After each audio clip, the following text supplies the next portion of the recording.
सभी को नमस्कार। मैं इंदिरा सैनी आज की हिंदी की कक्षा में आप सभी का स्वागत करती हूँ। आज हम स्नातक द्वितीय वर्ष के लिए रीति काव्य के अंतर्गत उद्धव शतक के कुछ पढ़ेंगे जो जगन्नाथ दास रत्नाकर द्वारा रचित हैं। पूर्व की कक्षा में भी हमने उद्धव शतक के कुछ अंश पढ़े थे, जिसमें हमने देखा कि किस तरह है जो है उद्धव जी श्री कृष्ण का संदेश लेकर गोकुल जा रहे हैं। जाते समय जो है रथ पे जैसे ही उद्धव जी चढ़ते हैं, श्री कृष्ण गोपियों के लिए संदेश देना चाहते हैं, पर उनकी विरह व्यथा अत्यधिक उद्दीप्त होने के कारण वे मुंह से उपदेश नहीं दे सके। आंखों से उनके अश्रु बहने लगे, यानी उनकी विरह वेदना अत्यधिक जागृत हो गई। इसके आगे का अंश हम आज की कक्षा में पढ़ेंगे।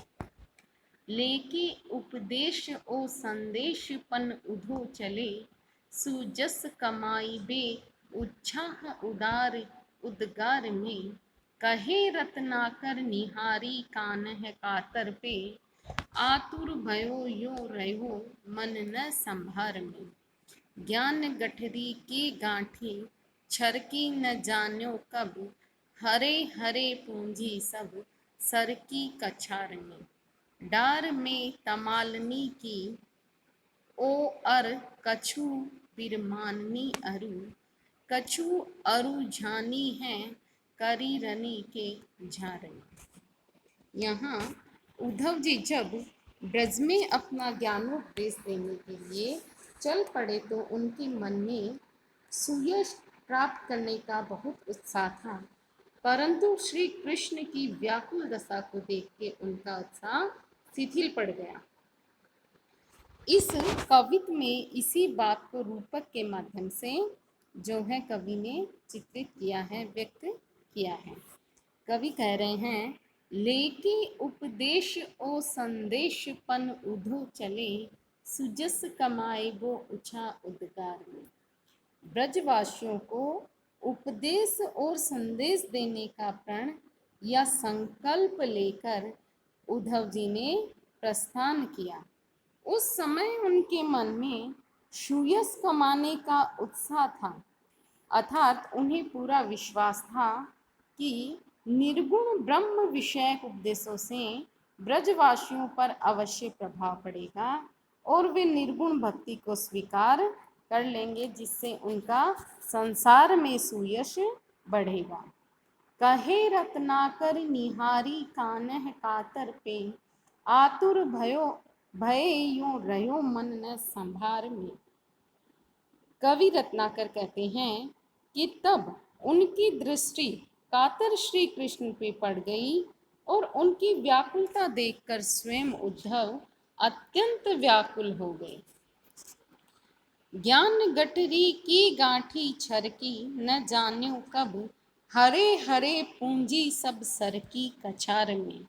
इस कारण उन्हें पता भी नहीं चला कि उनकी ज्ञान की गठरी कब खुल गई और उनकी ज्ञान रूपी पूंजी धीरे धीरे सरक कर कब कछार में बिखर गई। डार में तमालनी की ओ अर कछु बिरमानी अरु, कछु अरु झानी है करी रनी के छार में। उनका कुछ ज्ञान तो तमाल की शाखाओं में अटक गया और कुछ करील के झाड़ों में उलझ गया। यहाँ कवि यह कहना चाह रहे हैं कि जो उद्धव जी हैं, धन कमाने के लिए निकले वे व्यक्ति जिस तरह अनेक सपना देखते हैं, उसी तरह वो भी सपने देख रहे थे, परंतु रास्ते में ही उनकी धन की गांठ खुल गई। उन्हें पता ही नहीं चला कि सारा धन रास्ते में कब नष्ट हो गया। उसी तरह है उद्धव की यह स्थिति है। यहाँ कवि ने व्यंजना रूपक के माध्यम से की है। अनुप्रास, पुनरुक्ति और रूपक अलंकारों के माध्यम से कवि ने यह काव्य पद सजाया है। हरे हरे ज्ञान के गुमान घटी जाने लगे, जोग के विधान ध्यान हूँ तो टरिबे लगे। नैननी में नीर सकल शरीर छयो, प्रेम अद्भुत सुख सुखती परिबे लगे। गोकुल के गांव की गली में पग पारत ही, भूमि के प्रभाव भाव और भरीबे लगे।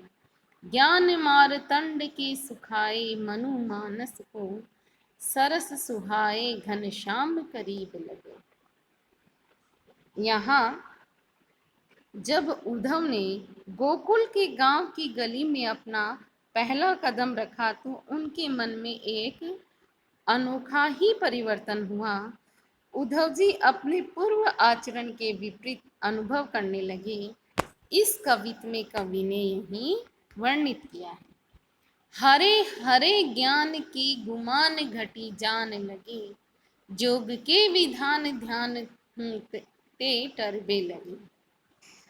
रत्नाकर कवि कहते हैं कि गोकुल के गांव में कदम रखते ही उद्धव का अपने ज्ञान का अभिमान धीरे धीरे घटने लगा और ज्ञान योग के सारे विधान और सिद्धांत उनकी स्मृति से गायब होने लगे।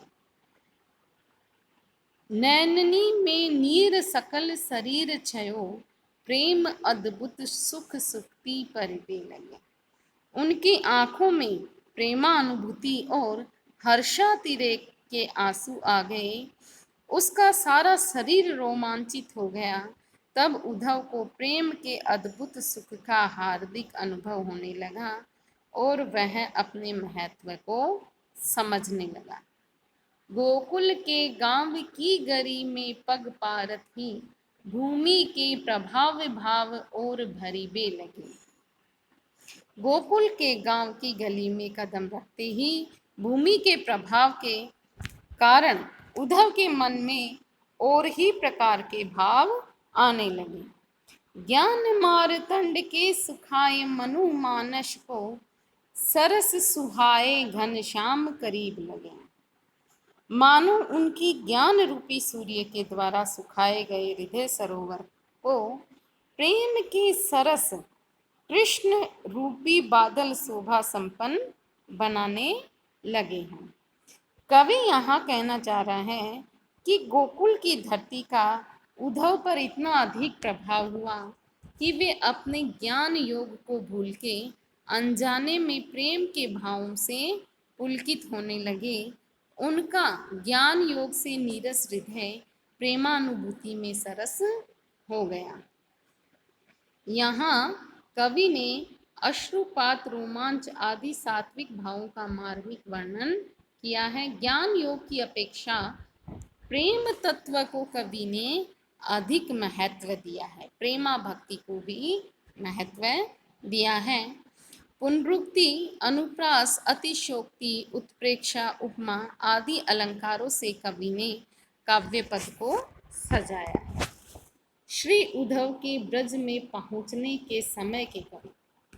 दुख सुख ग्रीष्म और शिशिर न व्यापे जिन्हें, छापे छाप एके हिये ब्रह्म ज्ञान साने में। कहे रत्नाकर गंभीर सोही उद्धव को, धीर उधरान्यो आनी ब्रज के सिमाने में। और मुख रंग भयो शिथिलित अंग भयो, बेन दबी दंग भयो गर गरुआने में। पुलकी पसीजी पास चापी मुरझाने कापी, जाने कौन बहती बयारी बरसाने में। उद्धव जी जब ब्रज में पहुंचे तो उन पर प्रेम की महिमा का प्रभाव व्याप्त होने लगा। इस कारण उद्धव का ज्ञान भी शिथिल पड़ने लगा। इस कविता में कवि ने इसी स्थिति का वर्णन किया है, इसी स्थिति को चित्रित किया है। दुख सुख ग्रीष्म और शिशिर न व्यापे जिन्हें, छापे छाप एके ही ब्रह्म ज्ञानी साने में। रत्नाकर कवि कहते हैं कि जिस उद्धव पर ज्ञान गरिमा के कारण दुख और सुख, ग्रीष्म और शिशिर का प्रभाव नहीं पड़ता था, अर्थात जो जगत और जीवन की सुख दुखात्मक अनुभूति से ऊपर उठा हुआ था, जिसने ब्रह्म ज्ञान से व्याप्त हृदय में एक ही निर्गुण ब्रह्म की छाप अंकित कर रखी थी। कहे रत्नाकर गंभीर सोई उधो को, धीर उधरान्यो आनी ब्रज के सिवाने। कवि कह रहे हैं कि अब ब्रज की सीमा में पहुंचते ही उन्हीं उद्धव का धैर्य जो है समाप्त होने लग गया, यानी उनका धैर्य जो है जाता रहा। जो अपने ब्रह्म ज्ञान पे और निर्गुण भक्ति पे गर्व करते थे, वहां से उनका धैर्य हटके प्रेम की ओर खींचने लगा। और मुख रंग भयो, शिथिलित अंग भयो, बेन दबी दंग भयो, गर गरुआने में। प्रेमानुभूति से धैर्य के च्युत हो जाने पर उद्धव का मुख का रंग बदल गया, शरीर शिथिल हो गया और विस्मय के कारण कंठ गदगद हो गया, जिससे एक भी शब्द नहीं निकल रहा था। पुल की पसीजी पास चापी, मुरझाने कांपी, जाने कौन बहती बयारी बरसाने में। बरसाने में न जाने कौन सी ऐसी हवा चलती है जिससे पुलकित होकर, बगलों में पसीने से भीगकर, कांप कर और हृदय को दबाकर उद्धव बेहोश सा हो गया।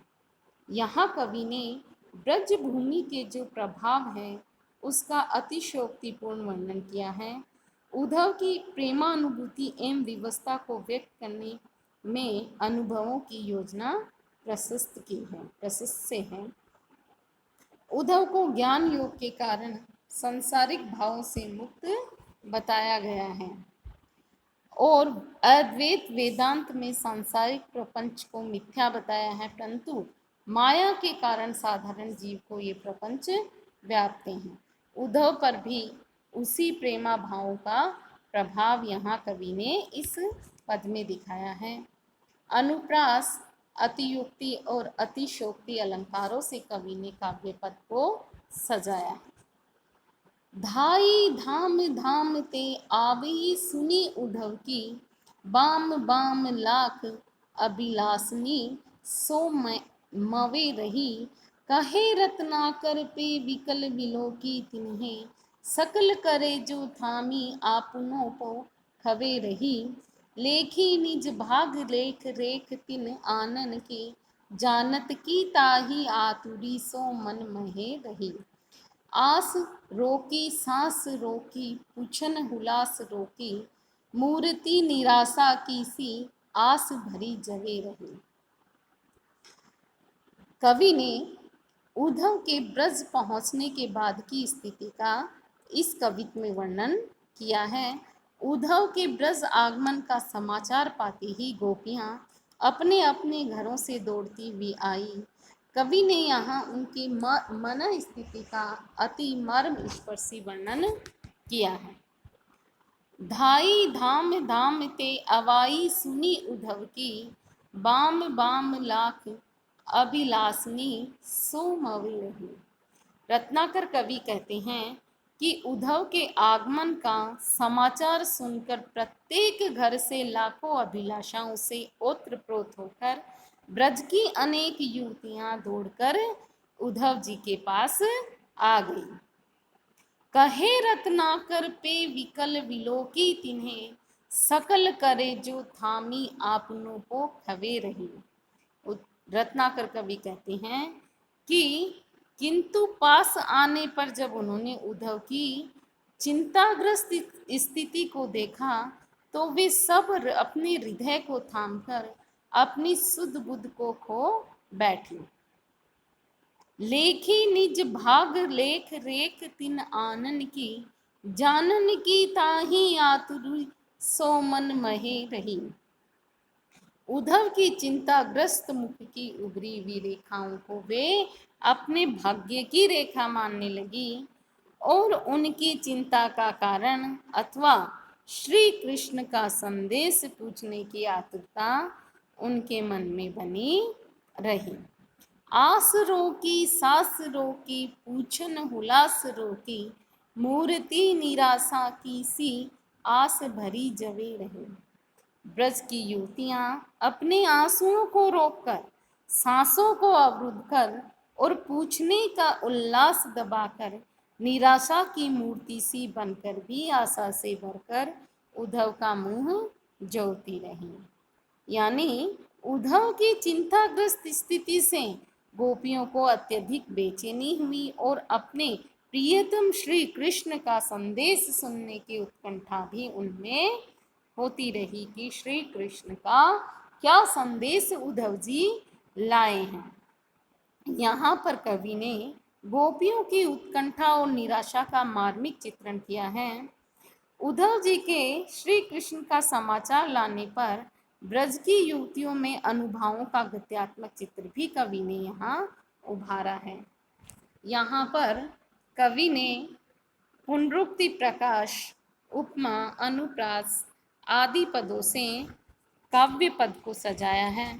संपूर्ण पदों में जो हैं कवि ने ब्रज भाषा का प्रयोग किया है, जो भावों के अनुरूप मधुर एवं सरस है। यहाँ पदों में जो है वियोग श्रृंगार रस का जो चित्रण कवि ने किया है, माधुर्य गुण से युक्त पदों की रचना है। भाषा में चित्रात्मकता व लाक्षणिकता का गुण भी कवि ने समावेशित किया है।